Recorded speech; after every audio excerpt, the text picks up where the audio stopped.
Hello friends, നമുക്കൊന്ന് evening സ്നാക്സായിട്ട് കഴിക്കാൻ എന്തെങ്കിലും ഉണ്ടാക്കിയാലോ?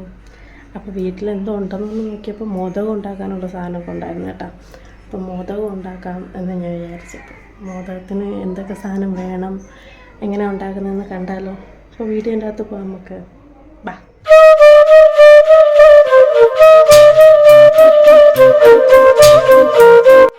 നമുക്ക് എന്തൊക്കെ വേണമെന്ന് നോക്കിയാലോ? ഞാൻ ഇവിടെ ഒരു തേങ്ങ മുഴുവനും ഞാൻ എടുത്തിട്ടുണ്ട്. അങ്ങനെ തേങ്ങ, പിന്നെ ചെറുപയർ എടുത്തിട്ടുണ്ട്, പിന്നെ അരിയും ഞാൻ എടുത്തിട്ടുണ്ട്. അത് രണ്ടും നിങ്ങളുടെ വീട്ടിലെ ആളനുസരിച്ച് എടുക്കുക. പിന്നെ ആവശ്യത്തിന് ഉപ്പ്. ഞാൻ കളർ പൊടി ചേർക്കാത്തത് കൊണ്ട് മഞ്ഞൾപ്പൊടിയാണ് ചേർക്കുന്നത്. അപ്പം മഞ്ഞൾപ്പൊടി ആവശ്യത്തിന് എടുത്തിട്ടുണ്ട്. പിന്നെ കരിപ്പട്ടി എടുത്തിട്ടുണ്ട്, പിന്നെ മൈദ മാവും എടുത്തിട്ടുണ്ട്. അപ്പോൾ നമുക്ക് എങ്ങനെയാണ് ചെയ്യുന്നതെന്ന് നോക്കാം. ബാ. അപ്പോൾ നമുക്ക് ഈ സാധനങ്ങളൊക്കെ വറുത്തെടുക്കണം. വറുത്തെടുത്ത് നമ്മൾ പൊടിച്ചാണ് നമ്മൾ ചെയ്യാൻ പോകുന്നത്. അപ്പം നമുക്ക് ഫസ്റ്റ് ചട്ടി അടുപ്പത്ത് വെച്ച് ചട്ടി ചൂടാക്കിയതിന് ശേഷം നമുക്ക് ഓരോന്നായിട്ട് നമുക്ക് വറുത്തെടുക്കാം. അപ്പം എങ്ങനെയാണെന്ന് നമുക്ക് നോക്കാവേ. ഫസ്റ്റ് ഞാൻ അരിയാണ് വറുത്തെടുക്കുന്നത്. അപ്പം ഞാൻ തീ കൂട്ടി വെച്ചാണ് വറുത്തെടുക്കുന്നത്. നിങ്ങൾ തീ കുറച്ച് വെച്ച് വറുത്തെടുത്താലും മതി. എന്നുവെച്ചാൽ എനിക്ക് പെട്ടെന്നാവാൻ വേണ്ടിയാണ് ഞാൻ തീ കൂട്ടി വെച്ച് അങ്ങ് കൈ വെച്ച് മിക്സ് ചെയ്ത് അങ്ങ് ഇട്ടുകൊണ്ടിരിക്കും. തീ കൂട്ടി വയ്ക്കുകയാണെങ്കിൽ ഉറപ്പായിട്ടും കൈ വെച്ച് മിക്സ് ചെയ്തുകൊണ്ടേ ഇരിക്കണം, ഇല്ലെങ്കിൽ കരിഞ്ഞു പോകും കേട്ടോ അരി. അപ്പോൾ അരി നല്ല രീതിയിൽ നമുക്ക് വറുത്തെടുക്കണം, എന്നാലും നമുക്ക് നല്ലതുപോലെ പൊടിഞ്ഞ് കിട്ടത്തുള്ളൂ. അരി നല്ലതുപോലെ വറുത്തെടുത്തിട്ടുണ്ട് കേട്ടോ. അപ്പോൾ ഇത് എടുത്ത് ഒരു പാത്രത്തിലോട്ട് മാറ്റണം. അതെന്തിനാണെന്ന് വെച്ചാൽ ചൂട് ആറാൻ വേണ്ടിയാണ് കേട്ടോ. അപ്പോൾ ചൂടാറിയതിന് ശേഷം നമുക്ക് പൊടിക്കാൻ പറ്റത്തുള്ളൂ, ചൂടോടെ പൊടിച്ചെടുക്കാൻ പറ്റില്ല. അപ്പോൾ അത് എടുത്തൊരു പാത്രത്തിലോട്ട് മാറ്റുവാണേ. ഇനി അടുത്ത് നമുക്ക് ആ ചെറുപയർ ഇട്ട് വറുത്തെടുക്കാം. ചെറുപയറും അതേ കണക്ക് തന്നെ നല്ലതുപോലെ വറുത്തെടുക്കണം, എന്നാലേ പൊടിഞ്ഞ് കിട്ടത്തുള്ളൂ. രണ്ടും നല്ലതുപോലെ പൊടിഞ്ഞ് കിട്ടിയാലേ നമുക്ക് നല്ലതുപോലെ ചെയ്യാൻ പറ്റത്തുള്ളൂ. ചിലവർക്ക് നല്ലതുപോലെ പൊടിയൊന്നും ഇഷ്ടമല്ല, ചിലവർ നല്ലതുപോലെ പൊടിച്ചെടുക്കത്തുള്ളൂ. എനിക്ക് നല്ലതുപോലെ പൊടിച്ചെടുക്കുന്ന ഇഷ്ടം കേട്ടോ. അപ്പം നിങ്ങൾക്ക് എങ്ങനെയാണെന്ന് വെച്ചാൽ അതേ കണക്ക് ചെയ്യുക. അപ്പം നല്ലതുപോലെ ചെറുപയർ നമുക്ക് വറുത്ത് കോരി അങ്ങ് എടുക്കാം. ചെറുപയർ നല്ലതുപോലെ വറുത്തെടുത്തിട്ടുണ്ട്. നമ്മൾ ഇനി അതൊരു വേറെ പാത്രത്തിലോട്ടങ്ങ് മാറ്റുക, ചൂടാറാൻ വേണ്ടി. അപ്പോൾ ചൂടാറിയതിന് ശേഷമല്ലേ പൊടിച്ചെടുക്കാൻ പറ്റത്തുള്ളൂ. അങ്ങനെ തന്നെ വെച്ചിരുന്നാൽ ചൂടാറില്ല കേട്ടോ. അതുകൊണ്ടാണ് വേറൊരു പ്ലേറ്റിലോട്ട് നമ്മൾ മാറ്റി വയ്ക്കുന്നത്. പിന്നെ അടുത്ത് നമുക്ക് തേങ്ങ ഇട്ട് വറുത്തെടുക്കാം. തേങ്ങ നല്ല ഗോൾഡൻ കളറിൽ വറുത്തെടുക്കണം. നമ്മൾ തേങ്ങ അരച്ച് ചേർക്കുന്നതല്ല, തേങ്ങ അങ്ങനെ തന്നെ വറുത്തെടുത്ത് ഇടുകയാണ് ചെയ്യുന്നത്. നല്ലതുപോലെ ഗോൾഡൻ കളറിൽ വറുത്തെടുക്കണം തേങ്ങ കേട്ടോ, എന്നാലും ചീത്തയാവാതെ ഇരിക്കത്തുള്ളൂ.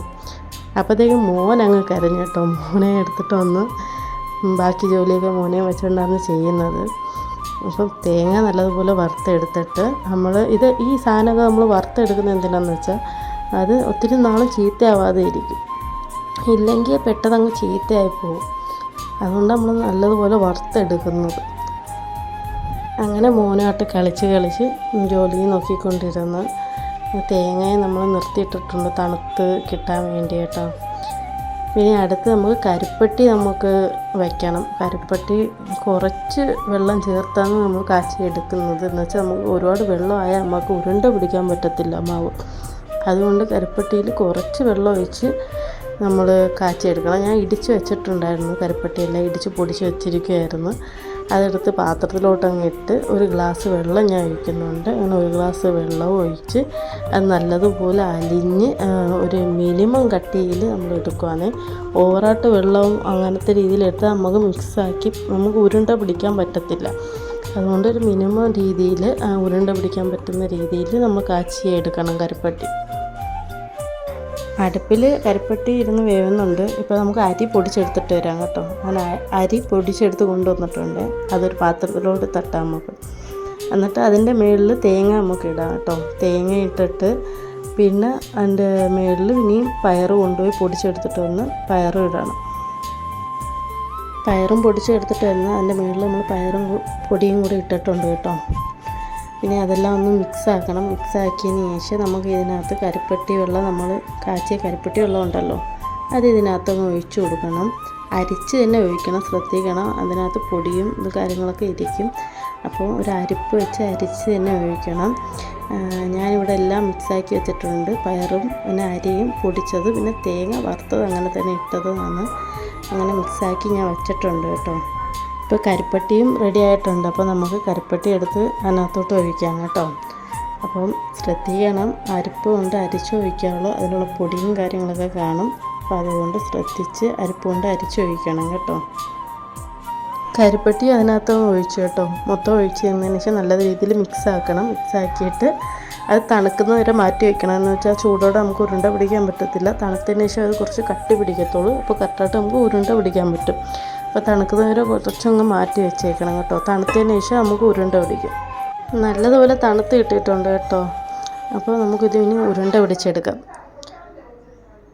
അങ്ങനെ ഉരുണ്ടയും പിടിച്ച് കേട്ടോ. നല്ല രീതിയിൽ എല്ലാ ഉരുണ്ടയും പിടിച്ച് നമ്മൾ വെച്ചിട്ടുണ്ട്. പിന്നെ നമുക്ക് ഈ മാവ് റെഡിയാക്കാം. ഉരുണ്ട മുക്കി പൊരിക്കാനുള്ള മാവ് നമുക്ക് റെഡിയാക്കി എടുക്കാം കേട്ടോ. അതിന് ഞാനിപ്പോൾ ഇവിടെ മൈദാമാവ് വെച്ചിട്ടുണ്ട്. മൈദാമാവ് ആവശ്യത്തിന് എടുക്കുക. പിന്നെ മൈദാമാവ് എടുത്തതിന് ശേഷം പിന്നെ ആവശ്യത്തിനുള്ള ഉപ്പും ആവശ്യത്തിനുള്ള മഞ്ഞൾപ്പൊടി ഇടുക. നിങ്ങൾ കളർ യൂസ് ചെയ്യുന്നെങ്കിൽ കളർ ഇടുക. ഞാൻ കളറിന് പകരം നേരത്തെ പറഞ്ഞ കണക്ക് മഞ്ഞൾപ്പൊടി യൂസ് ചെയ്യുന്നത്, അതുകൊണ്ട് മഞ്ഞൾപ്പൊടിയാണ് ഇടുന്നത്. അപ്പോൾ അതെല്ലാം ഇട്ട് ആവശ്യത്തിന് വെള്ളം ഒഴിച്ച് നല്ലതുപോലെ മിക്സ് ചെയ്ത് എടുക്കുക. മാവ് നമ്മൾ നല്ലതുപോലെ മിക്സ് ചെയ്ത് വെച്ചിട്ടുണ്ട്. ഇപ്പം അടുപ്പിൽ നമ്മൾ എണ്ണ വെച്ചിട്ടുണ്ട്. എണ്ണ ചൂടായ നമുക്ക് മാവി മുക്കി ഇടാം കേട്ടോ. അപ്പം നല്ല രീതിയിൽ എണ്ണ ചൂടായി വന്നിട്ടുണ്ട്. നമുക്ക് മാവി മുക്കി ഇടാം. അങ്ങനെ ഓരോന്നായിട്ട് നമ്മൾ മാവി മുക്കി അങ്ങ് ഇടുക കേട്ടോ. തീ കുറച്ച് വയ്ക്കാൻ ശ്രദ്ധിക്കുക, അല്ലെങ്കിൽ കരിഞ്ഞു പോവും.